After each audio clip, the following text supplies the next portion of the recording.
We're just a few days away from the start of the 2024 OHL playoffs. Already gone over five of the playoff previews so far, so let's dive right back in it. And this game, it's going to be Friday night at 7 between the London Knights and the Flint Firebirds. Game one is at Budweiser Gardens.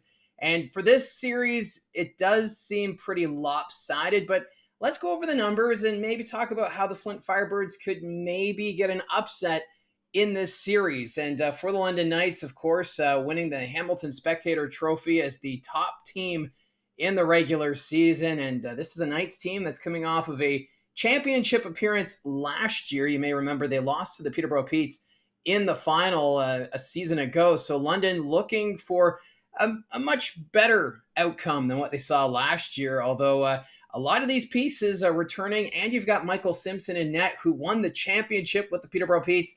Well, a lot is riding in favor of this London Knights squad. So let's go over this series.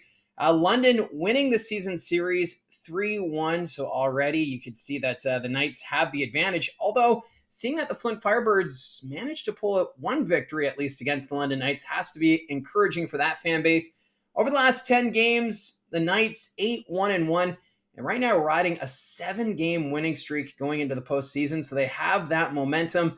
While the Flint Firebirds 4-5-1 over their last 10, and they have lost 3 in a row. So two teams going in opposite directions going into the postseason. The Flint Firebirds, though, going into that final weekend, had a chance to climb all the way to 5th in the Western Conference standings, but just couldn't get the victories in that final weekend. But that's kind of been the story with the Flint Firebirds. Kind of an on-again, off-again team. They'd have good weekends where they'd win 3 in a row, and then the next weekend maybe drop 2 or 3. So this is a Flint team that shows that they can string wins together, and they're going to want to get hot at the right moment as this series gets underway this weekend. Looking at the stats between Flint and London, the goals for category highly in favor of the London Knights. They had 322 goals for to Flint's 232. On the goals against the Knights, they only gave up 197 goals. That's the fewest in the OHL, and when you're giving up the fewest goals, well, good things happen. Well, the Flint Firebirds, they gave up 274. So the odds not looking good for the Flint Firebirds going into this. When you look at the specialty teams, it's even more lopsided. The power play numbers, the Knights 32.6% on the man advantage. That is the best power play unit in the OHL. And for the Flint Firebirds, they were successful 16.6% of the time.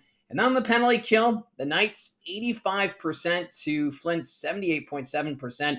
And also, whenever London's on the penalty kill, they're still a threat. Denver Barkey, Easton Cowan have no problems taking those risks and would oftentimes score shorthanded goals.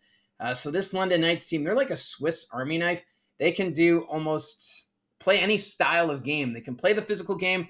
They can play the offensive game, the defensive game. They can come from behind. They can protect leads. And they're not afraid to take penalties. This is one of the more penalized teams in the OHL, and despite that, their penalty kill unit gets the job done. So the Flint Firebirds, they've got a lot to deal with going into this series, and if Flint is going to win it, they're going to have to play the patient game. Wait for the Knights to make those mistakes, and don't make mistakes yourselves because the Knights are going to burn you. Let's look at some of the stats here for the Flint Firebirds. Their top scorer this season was Oliver Peer.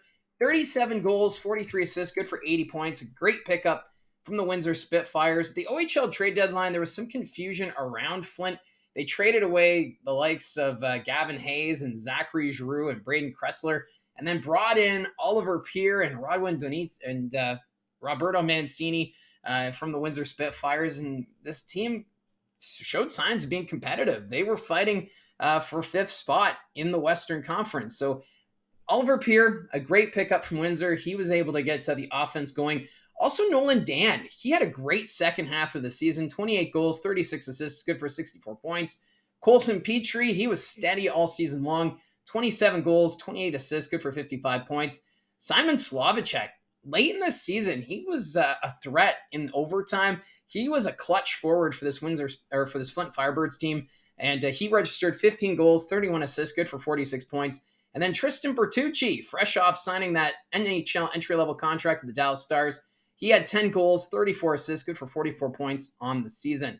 For the Flint Firebirds, of course, they're going to count on Nathan Day. He had a goals against average of 3.73 and a save percentage of 868. I think for Nathan Day, he has shown that he can carry a heavy workload night in, night out, and he's going to have to expect more of that against this high-flying London Knights team in the first round. And when we look at the top scorers for the London Knights, Denver Barkey leads the way, 34 goals, 66 assists, good for 100 points. And then Easton Cowan, 33 goals, 61 assists, 94 points. And of course, he was riding that 34-game point streak, setting a new franchise record for a point streak by a London Knight. The Toronto Maple Leafs prospect, he was just lights out in that final stretch, and just another threat that this London Knights team possesses. Then you have Ruslan Gazizov. He's third in scoring, 36 goals, 45 assists, good for 81 points. However, there are questions going into the playoffs about Gazizov's health.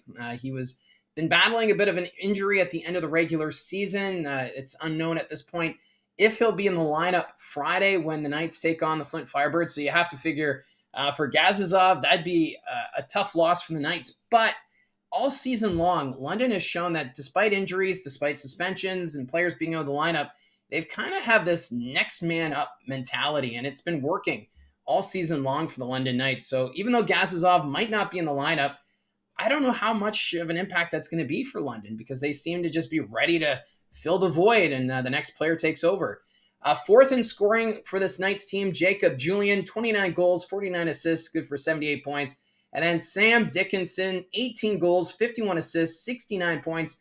And for Sam Dickinson, expected to be a first-round selection at the NHL entry draft, could be even a top 10 pick come June when the draft gets underway. So this is a fully loaded Knights team, and the Flint Firebirds, they're going to have their hands full. And we haven't even touched on the goaltending. Michael Simpson, he'll be leading the charge in net for London. He had a goals against average of 2.67 and a save percentage of 904. So this is a Knights team that looks primed to go on another deep playoff run in the Western Conference, and we'll see what Flint can do to try and slow them down. Now, this is the first time that London and Flint are meeting in the playoffs. The last time these franchises met was when Flint was still playing in Plymouth as the Whalers.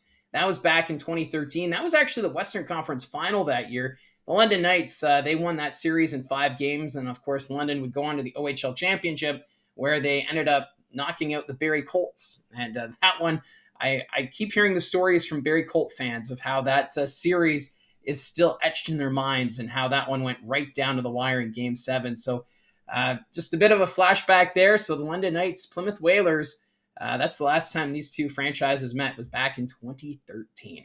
So that's how this series is shaping up. Let me know in the comments section down below your thoughts on this series, and who do you think takes it, and in how many games. So again, thank you very much for tuning in, and don't forget to hit like and subscribe, and we'll talk to you again soon.